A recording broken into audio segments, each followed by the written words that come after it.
Attention, Iowa caucus voters. If you're 100% certain who you're voting for on January 3rd, then click this button.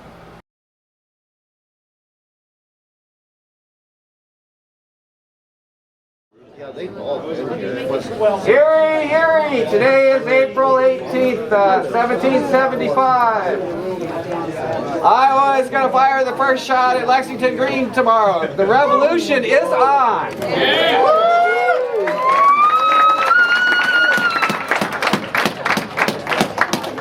States' rights are a big issue. Peace is a big issue. And there's nobody else that's as strong. What's that? States' rights and peace. Yeah, I know. To be honest with you.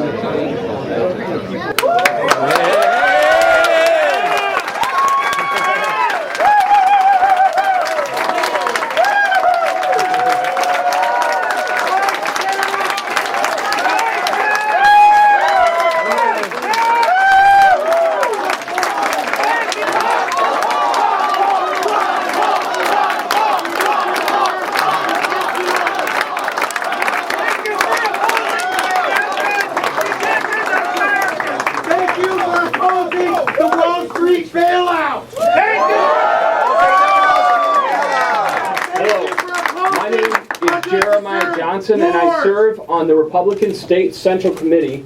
I'm also a district chair for the campaign here in Iowa, and I'm also a small business owner here in Davenport, Iowa. However, today is not about me. It's about you and our nation's future.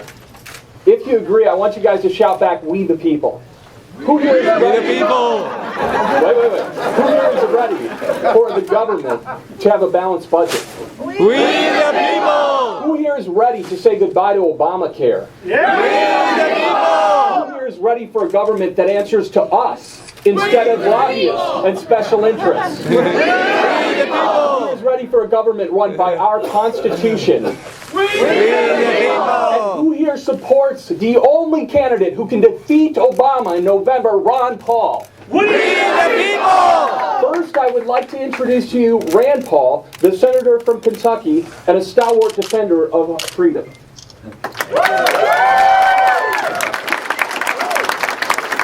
looks like there's a lot of undecided voters here, right? And my dad asked me to come and campaign. I said, well, it's not going to be cold, right? I said, I'll do it on one condition. I don't have to wear a tie, so here I am. Now, y'all may have heard there was a little girl, and she wrote a letter to God, and she wanted $100. She said she would do great things with it if God would just send her $100. Well, the postmaster didn't know what to do with the letter, so he sent it to the president. The president got the letter, and he said, well, that's cute, and he told his secretary, send her $5. So she got the $5, and her parents had taught her always to write a thank you note. It was only $5, but she said, well, dear God, thanks for the $5, but next time don't send it through Washington. They stole 95% of it.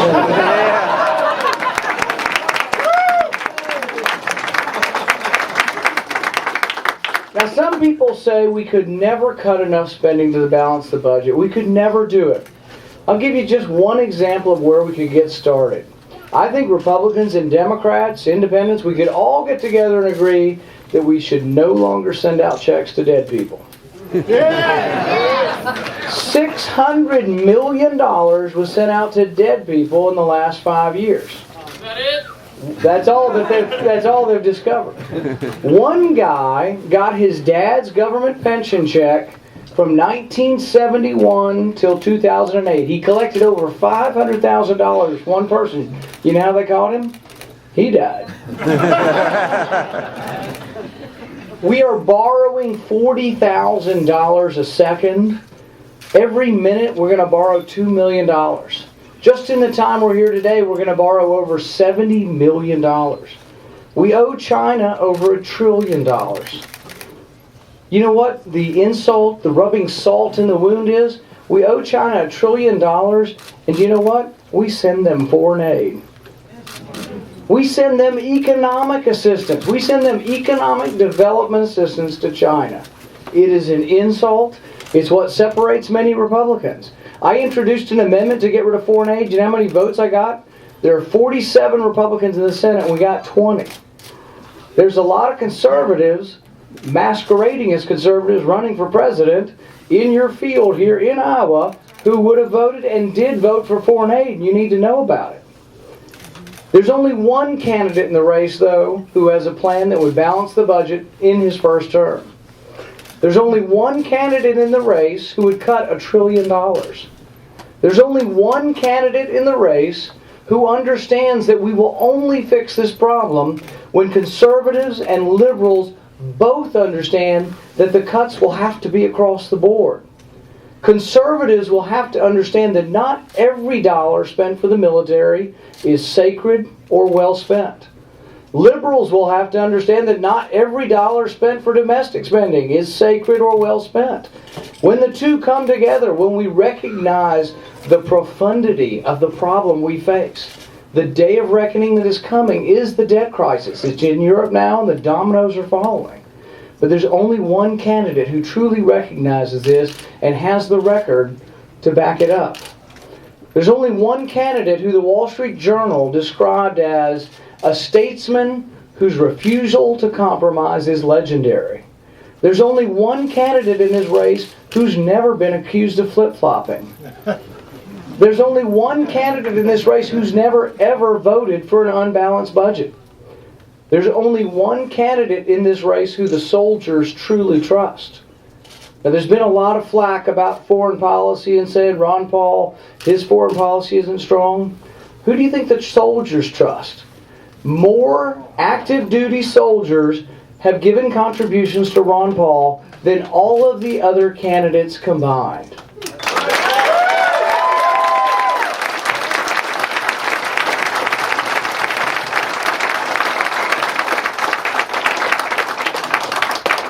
Ron Paul will defend America, but Ron Paul believes in the Constitution that there are checks and balances, that Congress should declare war, that we don't fight for the United Nations, that we fight for the United States.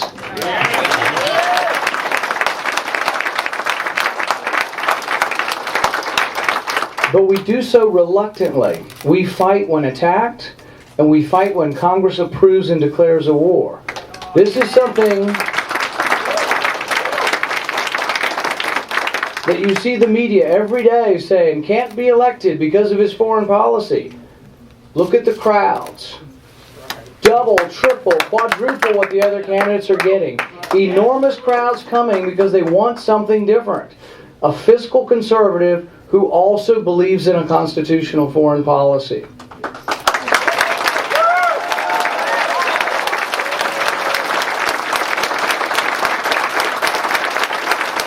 With that, I give you my candidate for president, my father, Ron Paul.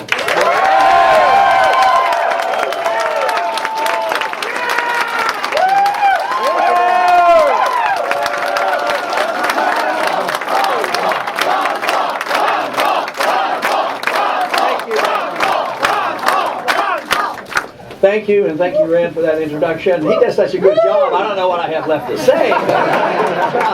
But it is wonderful to see such a crowd out. We, the people, are growing. Do you know that? The numbers are growing like leaps and bounds. And it isn't, as Rand pointed out, we have to get people to come together, liberals and conservatives. And I think that's one thing this campaign has done. We have gotten liberals, conservatives, independents, and bringing people together. To me, the magnificent thing about bringing people together is the understanding about what freedom is all about. If you really understand personal liberty, it means that your life is your own, you can lead your own life as you choose, but you also get to spend your own money as you choose as well.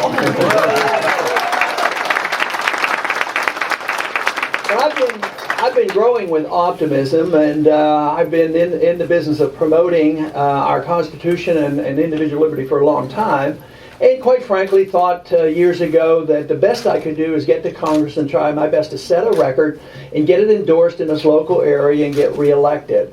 And I actually believe that setting the record would be my responsibility and obligation. And we did that and got reelected and didn't get opponents and kept winning by larger margins. But the country has changed a lot, and it's desperately looking for something else. And all of a sudden, this message of the Constitution and freedom and American traditions, all of a sudden has become much more acceptable, and people are thinking about it. Yes, it is an appropriate message, but there's also something else going on. The country's in a mess. It's in a mess, and it's an economic mess, a spending mess, an attack on our civil liberties. I am so pleased on the campaign trail recent months here in Iowa that the people have responded to my concern about the intrusion of our federal government into our privacy and our private lives, and I am delighted to know that you support me.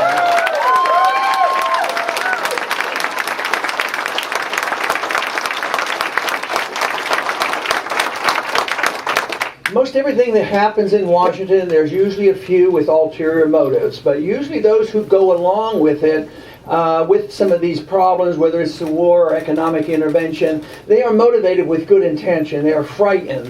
Fear is a tool that politicians use. Just think of how we were, as a people, badgered into supporting the war in Iraq. The problem wasn't there. There were no weapons of mass destruction, no Al-Qaeda, but fear built it up, and the people tended to support it. Same thing on economic policy. Oh, you know, the economy is going to collapse. We're going to have a Great Depression, so therefore we have to bail out everybody. But guess what? The people who were ripping us off and making bundles during the boom times, they got the bailout, and the bad debt got dumped on the people, and that's what we have to reverse. We need to take care of the people and make sure the people who get all the privileges and the benefits and the bailouts, that should stop.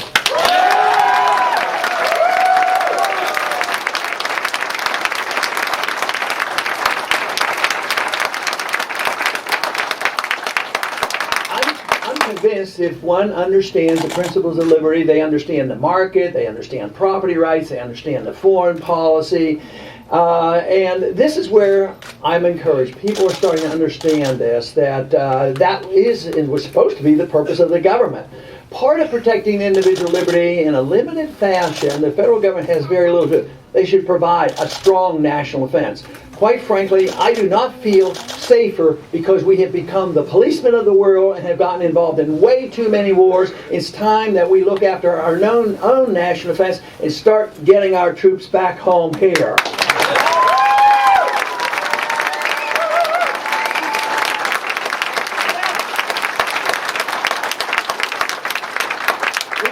Spend a lot of time overseas dealing with the internal problems of other nations and the regional squabbles that go on. We worry so much more about the border between Afghanistan and Pakistan than we do about our own borders. I think it should be reversed. We should think about our borders.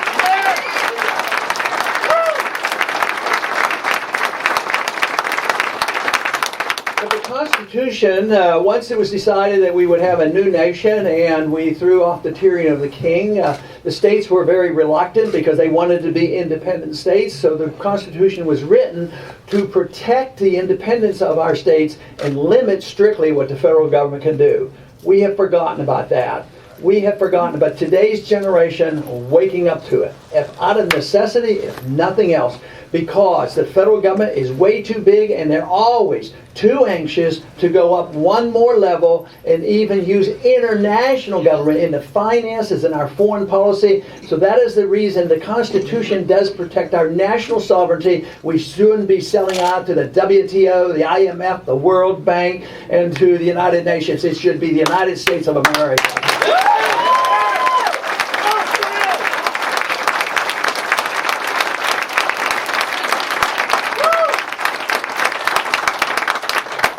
Legislation that gets passed, led by individuals that may have wanted it for a long time, will use opportunities. After 9/11, it was an opportunity because we were all concerned and frightened, and it was necessary for us to go after the Al-Qaeda, those people responsible. But believe me, going after the Al-Qaeda and going after bin Laden, and then tragically it took us 10 years to do that, was one thing. But why do they have to go after the American people? Why did we have the Patriot Act put onto the American people?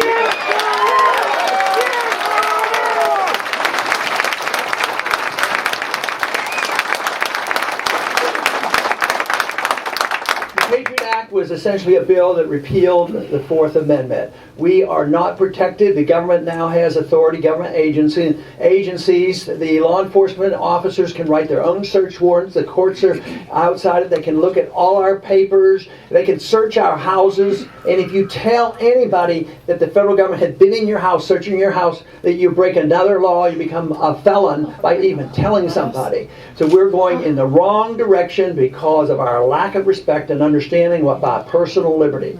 You know, it wasn't too long ago, about a year ago, the president announced that he has a new policy. The new policy is if you are construed by him and his executive branch of being a bad person, even if you're an American citizen, that you qualify to be assassinated. That is not the way it's supposed to be done. We're supposed to have a trial and charges made and follow through the rule of law. So we're moving in the wrong direction. Just recently it was passed, the president I believe signed it yesterday, and that was the National Defense Authorization Act. You know, this is what impresses me, is that I am so happy that you know about it and you know what's coming so often. And you know, and I know the media is here, and I'm not in the business of bashing the media. You know, they're all our friends. But let me tell you, I don't believe you heard that on the evening news. I bet you got it off the internet to find out what they're doing.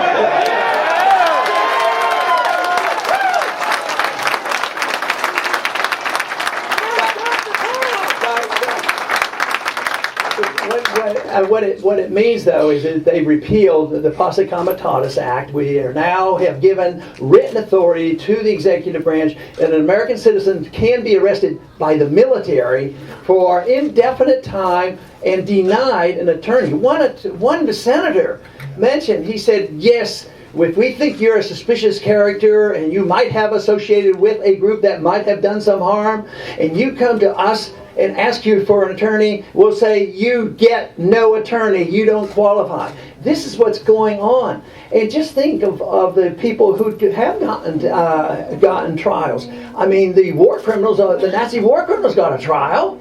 Adolf Eichmann got a trial in Israel. They gave him a trial. But this idea that we know somebody's a bad person and therefore he can be arrested and held in secret in prison camps overseas or in Guantanamo, that is the wrong direction. That is exactly the opposite of what we were given. So it is up to us now to restate the principles of the American tradition, and that is individual liberty. If we did that, our foreign policy would be different. We would not be the policemen of the world. We would not be telling people how to live. We would be willing to talk to people when they're willing to talk to people. We would contain them when they got out of control or threatened us. But we do not need or believe for a minute that we can go around the world, because it contributes to the bankruptcy. They're not two separate issues.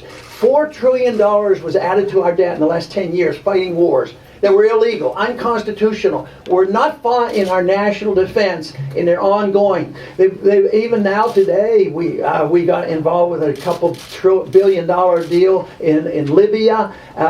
There's plans now to be very much involved in Syria. There are plans made to stir up war. Just listen to some of the other candidates. They're willing to start bombing Iran right now. You know. One thing for certain, this country does not need another war, I'll tell you that.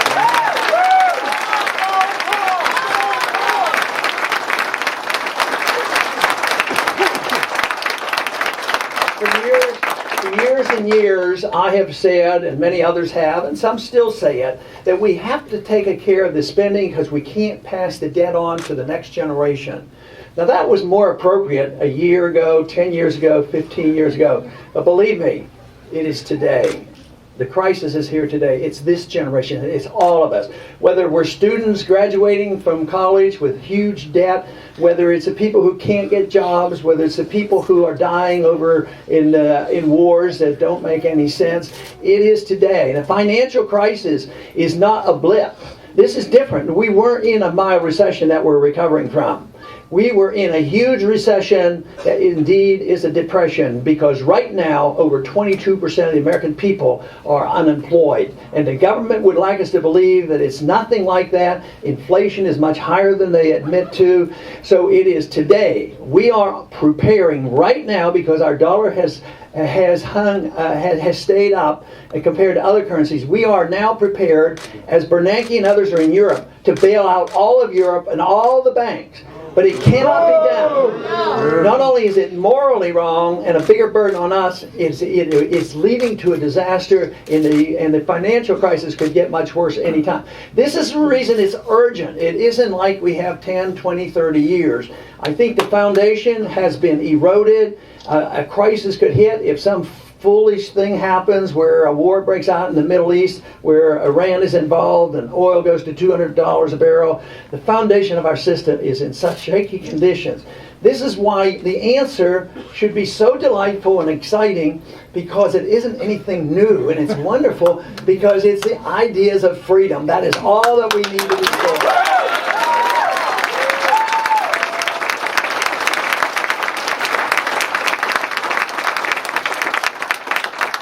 Test of a free society has been in America. We had the largest middle class and the most prosperity.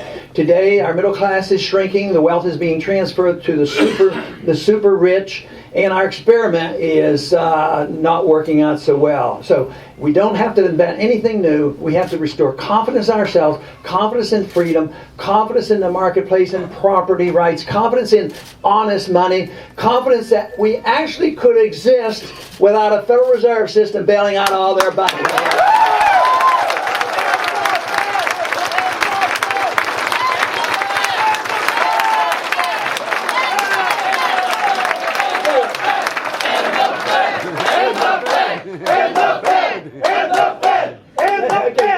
Let me conclude, because we are on a fast schedule here today, with a positive note.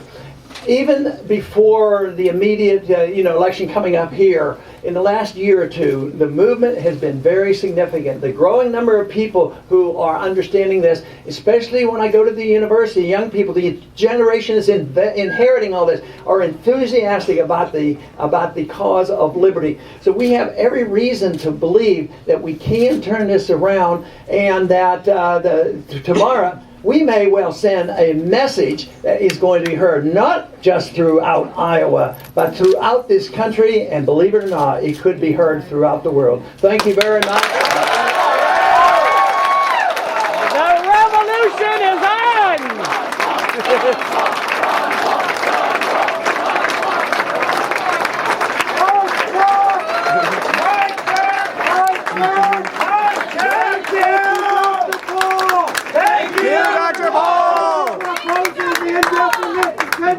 Of Americans. Thank you for the people. God bless you. For opposing bailouts from Wall Street billionaires. Thank you for opposing the bailouts of Wall Street billionaires. Thank you for opposing unnecessary wars. Thank you for opposing unnecessary wars. Thank you for standing up against corporatism. Thank you for standing up against corporatism. And cronyism. Thank you for fighting to stop. Thank you for fighting to stop. From stealing the wealth of the many. Steal the wealth of the many.